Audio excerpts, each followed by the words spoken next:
네, 안녕하세요. 법률사무소 송화 박종경 변호사입니다. 네, 오늘은 제가 상담을 했던 케이스, 그리고 판례로도 많이 알려져 있는 케이스이기도 하지만 좀 간혹 이런 케이스가 있어서 좀 사례를 말씀드리려고 하는데, 오늘의 주제는 가장 이혼이라고 착각한 한 여성분의 이야기예요. 자기 남편이 여러 가지 이유를 들어서 자기의 협의혼을 하자고 했는데, 자기 본인은 가장 이혼, 그러니까 이혼을 이제 법적으로만 하고 실제로는 같이 결혼 생활을 할 수 있다, 지속적으로 결혼 생활을 지속할 수 있다라고 생각을 했지만 이제 나중 낭패를 본 그런 케이스입니다. 그래서 오늘은 사례를 각색을 해서 말씀을 좀 드려보도록 할게요. 그리고 실제로 이런 상황일 때 어떤 식으로 대처해야 되는지도 한번 말씀드려 보도록 하겠습니다. 일단 어느 날 그 A씨가 이제 저희 사무실을 방문을 하셨는데요. 이제 A씨의 고민은 그거였어요. 자신은 가장이혼이라고 생각했는데 남편이 이제 실제로 자기에게 연락도 잘 하지 않고 결혼 생활이 끝난 것처럼 행동을 한다라는 부분으로 이제 시작이 됩니다. 그래서 제가 여러 가지를 막 물어보면서 대화를 진행해 보니 이거는 사실상 남편분한테 당한 거였다라는 케이스였는데,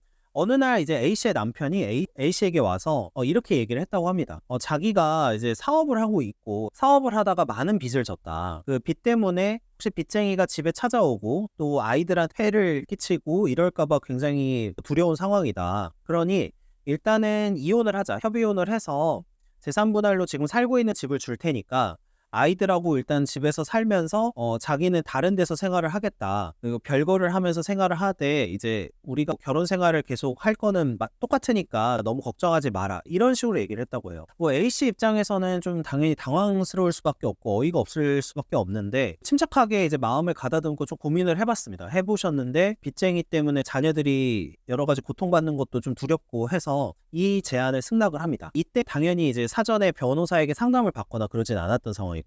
결국에 그렇게 해서 협의혼 신청을 같이 하게 되고요. 뭐 친권 양육권이나 이런 부분, 양육비도 A씨가 가지게 되는 걸로 이제 정리를 합니다. 당연하죠. 빚쟁이한테 쫓긴다는데 그 아버지한테 이제 친권이나 양육권을 줄 수는 없겠죠. 네, A씨의 경우에는 당연히 이제 남편을 이제 계속해서 결혼 생활을 유지하고 싶었고 사랑하는 상황이었어요. 근데 이후에 이제 협의혼 이후에 이제 점차 연락이 뜸해지기 시작합니다. 그리고 연락이 뜸해지는 것뿐만 아니라 연락을 했을 때 그 반응도 점점 냉담해져요. 뭐하러 연락했냐, 뭐 이런 식으로 얘기를 하면서. 그래서 그 A씨는 조금 의심스러워서 이제 그 남편의 뒤를 좀 밟게 되는데요. 뒤를 좀 밟았더니 실제로는 다른 여자와 이제 동거 생활을 하고 있었던 거예요. 그래서 이거를 발견을 하고 이제 엄청난 이제 분노를 표출하시면서 굉장한 우울감과 슬픔 속에서 이제 자초지종이나 이런 걸 좀 자세히 알아보기 시작합니다. 사업체가 실제로 어려워졌었는지 이런 것도 해당 업체의 직원을 따로 이렇게 만나서 물어보고 여러 가지 진행을 해보니 그렇게 사업체가 어려운 것도 아니었고요. 뭐 빚을 아주 거액으로 진 상황도 아니었던 거예요. 재산 상태도 그 아파트나 이런 거 말고도 다른 재산들이 있었던 거고요. 그래서 이 상황을 알고서 저희 사무실에 와서 저랑 얘기를 나누게 됐었던 부분인데, 이걸 이제 좀 각색을 한 거예요. 일단은 협의 이혼을 하는 부분은 어떠냐, 협의혼은 말 그대로 협의가 돼야 되는 거죠. 그러니까 양측의 어떤 뚜렷한 이혼 사유가 없을 때 협의혼을 통해서 결혼 관계를 정리를 하는데요. 먼저 말씀드리고 싶은 거는 가장이혼이라는 개념은 없다는 거예요. 그러니까 법에서 이게 판례가 있는데 실질적으로 아주 특별한 사정이 있지 않는 이상은 협의 이혼을 하고 이제 이런 절차를 진행해서 이혼이 완료가 되면은 당사자는 이거를 가장이혼이라고 생각을 했다고 하더라도 이거를 뭐 취소시키거나 이러기는 정말 어렵고 그냥 이혼이 된 겁니다.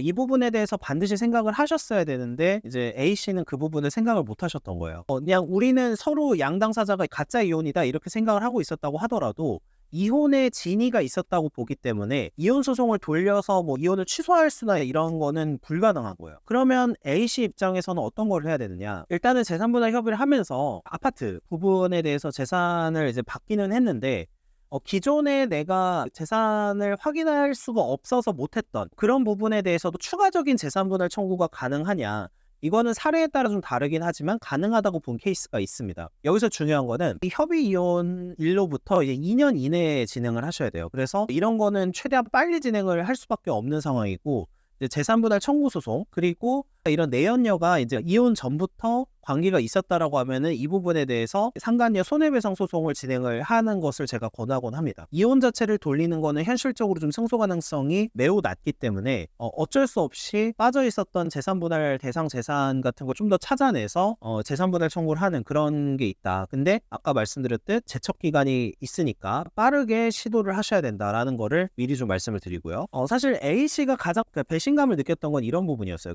너랑 나는 이혼했는데 이제 와서 나한테 이렇게 따지느냐 이렇게 얘기를 하게 됐는데 이걸 통해서 알 수 있듯이 이제 가장 이혼이라는 개념은 없다라고 생각을 하셔야 되고, 만약에 가장 이혼을 하겠다는 의사로 했다고 하더라도 보통은 집에 채무가 있거나 이럴 때 이런 조치를 하게 되는데, 언제든지 이 사람이 나를 떠날 수 있다라는 거를 머릿속에 기억을 하고 그래도 이혼을 해야겠다고 생각을 하신다면 어쩔 수 없지만 이 부분은 꼭 알고 계셨으면 좋겠어요. 그리고 갑작스럽게 이혼을 하자고 하는 케이스에는 물론 빚이 문제가 되는 경우도 있지만 대부분은 불륜이나 이제 외도, 내연녀가 있거나 이제 내연남이 있거나 이렇게 두 가지 케이스가 상당히 많다는 거. 그러니까 외도가 전제돼 있을 때 갑자기 이혼을 청구를 하거나 뭐 별거를 시작하거나 이런 케이스가 많다라는 걸 한번 생각을 해보셨으면 좋겠고요. 부부는 흔히 착각하는 게 부부는 서로 되게 잘 안다고 생각해요. 특히 재산 상황이나 여러 가지를 잘 안다고 생각하지만 실제로는 상대방에게 진실을 얘기하지 않으면 상대방의 재산 상황이나 상대방의 어떤 여러 가지 상황들을 제대로 알기가 어렵습니다. 실제로 이혼 소송을 하다 보면은 내가 몰랐던 빚이 나오기도 하고 내가 몰랐던 재산이 나오기도 해요. 이런 부분을 꼭 반드시 생각을 해주셨으면 좋겠고,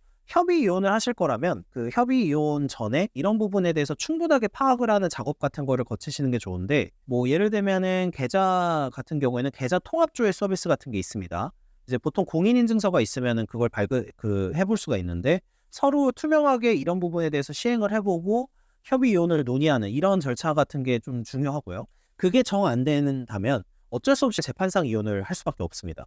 부부지만 서로에 대해서 잘 모르는 케이스가 굉장히 많고, 이혼을 준비하고 계시다면은 이런 부분에 대해서 한번 유념을 하시는 게 좋다라는 생각을 하고 있습니다. 혹시 협의상 이혼이나 재산 분할, 이혼 소송 등을 고민하고 계신 분들은 저희 그 사무실로 연락을 주시면 제가 직접, 사무장님이 아니라 제가 직접 상담을 해드리고 실질적인 방안을 모색을 해보면 참 좋을 것 같습니다. 시청해주셔서 감사하고요. 박종경 변호사였습니다.